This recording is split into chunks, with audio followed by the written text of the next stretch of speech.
சளி பிடிக்காம இருக்கிறதுக்கு ஆரம்பத்திலேருந்தே இம்யூன் சிஸ்டத்தை இன்க்ரீஸ் பண்ணக்கூடிய விட்டமின் சி ஆகிய லெமன், ஆரஞ்சு, அதுக்கப்புறம் கிரேப்ஸு, பைனாப்பிள், சாத்துக்குடி இந்த மாதிரி சிட்ரிக் ஃப்ரூட்ஸ் வந்து நிறைய கொடுக்கணும். ஏன்னா இதெல்லாம் கொடுத்தா சளி பிடிச்சிரும் அவாய்ட் பண்ணுறதுனால தான் இம்யூன் சிஸ்டம் லோவாக இருக்குது.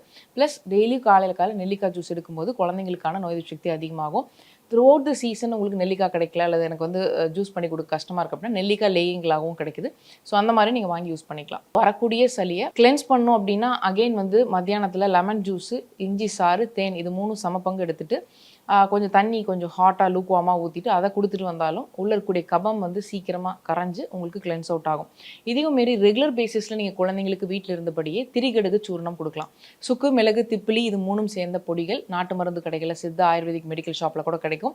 அதை வந்து 3 வேளையுமே 3 டீஸ்பூன் ஆஃப்டர் ஃபுட் தேனில் குழச்சி சாப்பிட்ணும். இது ரெகுலராக நம்ம சாப்பிட்டு வந்தாலும் உள்ள இருக்கக்கூடிய கபங்கள் வந்து வரும்.